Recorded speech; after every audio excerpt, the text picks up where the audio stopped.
Hello, sweet, wonderful geometry kids, my students. I am in my classroom and I'm looking out, and all I see are empty desks. Where are your faces? I know you're sitting at home, probably in your pajamas, and that's okay. Um, I'm not in my pajamas. I wish I was still, but that's okay. I'm in my classroom because I wanted to bring you class online. You can still hear my voice, and I'm just going to hear your words in my head. But just know that I'm thinking of each one of you as I look around. I can see your faces where you would be sitting.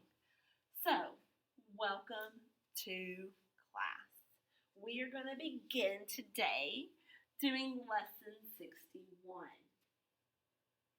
So, I do expect you to take some notes. I do expect for you to work along with me. And I will try to stay on topic and not get off on tangents and make this short and sweet. I'm aiming for 15 minutes at the most. So, give me a little bit of time. Lesson 61 is called Determining, and yes, I'm writing with a pen, so it might not be perfect. If a quadrilateral is a parallelogram.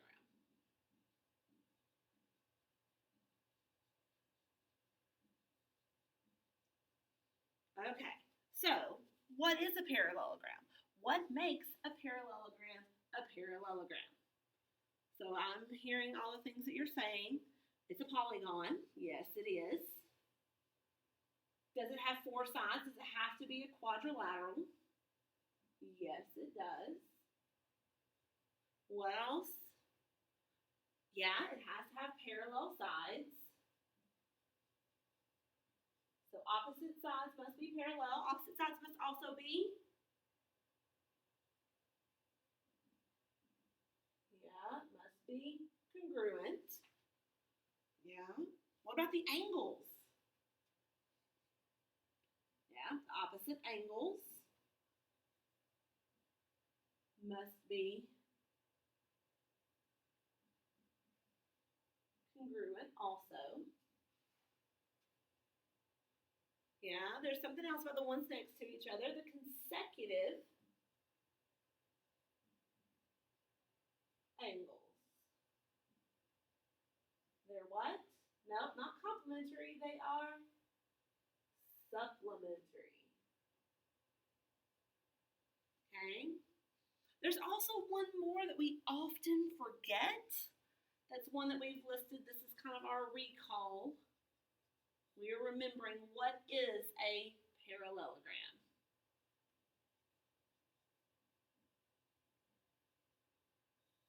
Okay, what is a parallelogram? There's one more that often gets forgotten about the diagonals. Somebody's looked ahead or looked back. Diagonals will always bisect each other. Okay, so those are some properties that we know about parallelograms in our brain. Okay, this lesson has four wonderful boxes. They are not theorems, they are not postulates, they are simply identifying parallelograms. Okay, they're putting them in a conditional statement, the if then. That still does not make them theorems, so we are not writing them in our theorems. But we are going to read them. Okay, you can read just as well as I can in your book. If two pairs of opposite sides of a quadrilateral are congruent, then the quadrilateral is a parallelogram. Did we say that one? Opposite sides are congruent? Yeah, we did. Opposite sides are congruent. Then it's a parallelogram. Okay? The next one says if both pairs of opposite angles of a quadrilateral are congruent, then it's a parallelogram. Did we say that one also? We did. Okay. If one pair of opposite sides of a quadrilateral is both parallel and congruent, then the quadrilateral is a parallelogram. We didn't specify that one. So let's go ahead and add. If one side, one pair, so I'm going to add add this one. One pair of opposite sides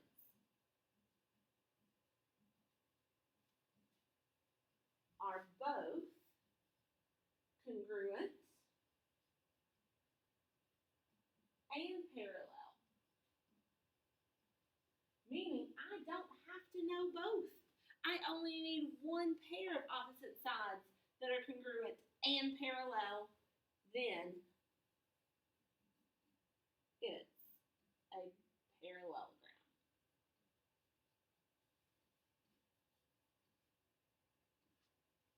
Okay? One pair of opposite sides. That's all you need. All right, and the last one, if you're with me in the book, you're turning the page. If the diagonals of a quadrilateral bisect each other, then the quadrilateral is a parallelogram. I think we have that one up here also. Yes. The diagonals bisect, then it's a parallelogram. So, a lot of these are about proving parallelograms. But let's work an example, okay? I'm going to draw just like I would if you were here. Some wonderful parallelogram. And I'm going to give it a name. It's called WXYZ. Imagine that. I didn't get any more creative. So here we go. W, X, Y, and Z. We know some things about this. We know that WX is congruent to ZY. Okay. We also know that WX is 3A plus 5. We know that Z to Y is 8A minus 70. Okay. We know some things about the angles. So in this quadrilateral, I just want you to tell me, is it a parallelogram? Okay. I need to give you a few other things. 7A, is that 5A, and 10A minus 45. I'm giving you all these angles. 3A plus 30. And this is not drawn to scale. This is a 7 up here. So my question is WXYZ a parallelogram?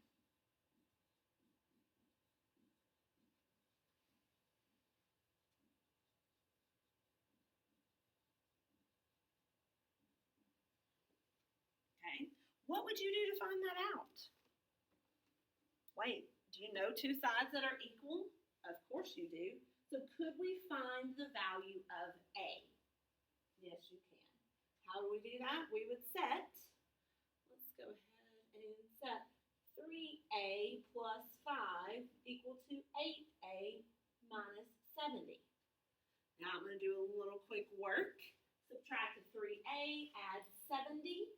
So I have 75 equals 5A. I'm going to divide by 5. So A equals what? 15. Okay?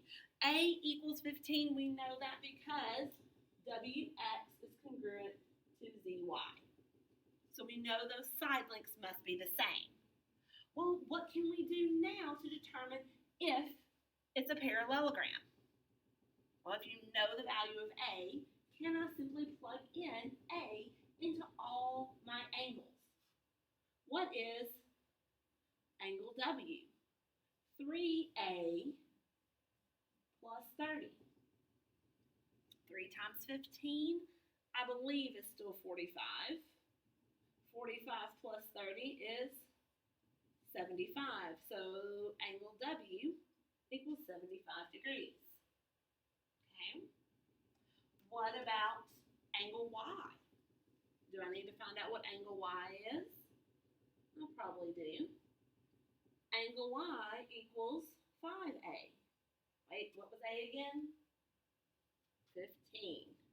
So what is 5 times 15? I got to do a little bit more thinking on that one. Or pull out my handy dandy calculator. And we found out that it is also 75 degrees. So now we know this pair of opposite angles are congruent. Okay? Is that enough? Does it say opposite side, one pair of opposite sides are congruent and one set of angles are congruent? No, we still have to find the other angle. So I need to know, what is angle X? Angle X is 7A, which is 15. Oh goodness, now I gotta do some real math. 7 times 15 is 105, is what my calculator told me. Okay. What about angle Z? What's the measure of angle Z? 10 times 15 minus 45. So what's 10 times 15? I think I can do that one. 150 minus 45 is simply 105. This pair of opposite angles, angle X and angle Z, are congruent. So since both pairs of opposite angles are congruent, then this quadrilateral is a parallelogram. So therefore we could say WXYZ is a parallelogram. But I would need to see your work to show that. This is a show problem. Okay? I'm going to turn to the lesson practice. We're going to just do one or two of these together. Okay? And then you're going to have a little bit of homework. So I'm going to just do letter A together. In quadrilateral ABCD, AD is congruent to BC. And AB is congruent to DC. Okay, here we go. So let's name it whatever you're naming it. A, B, C, D, so it has to go in the right order. And it tells you that AD is congruent to BC. And AB is congruent to DC. Those are your given information. Can you prove that the diagonals of A, B, C, D bisect each other? This one didn't ask, is it a parallelogram? But the question is it? Of course it is. There's a couple different ways we could do this. We could write it in A2 column proof. A little bit harder because that's the first thing that I wanted to do, but I ended up using way too many words. So paragraph proof may be the best bet here since we're given. It was given. So we're going to start with that every time. It was given that AB is congruent to DC. And AD is congruent to BC. So, by the properties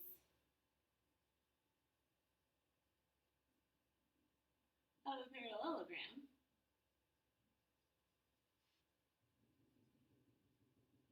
ABCD is a parallelogram.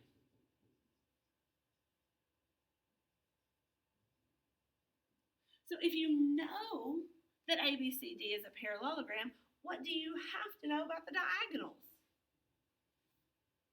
So I want to say, therefore,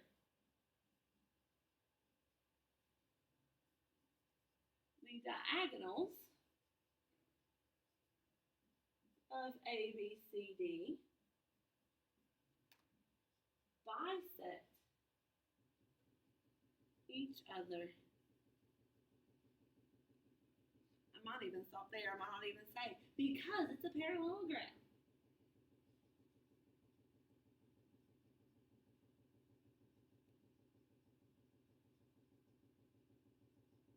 All right. Okay, so that's basically what this lesson is talking about. Okay, so we can do this. I might ask that you do one of these on your own. Okay, so that's going to be your can you try. Again, we're still just doing a small amount of problems. Okay, every day you'll upload them. Okay, so your homework or your schoolwork for tonight will be lesson 61. We're simply going to do the letter B. So going to do letter B. And number 7, 8, 11, 12, 20, and 25. Letter B is the only one that you have to write much in at all. Okay? Let me know if you have any questions, and we will talk later.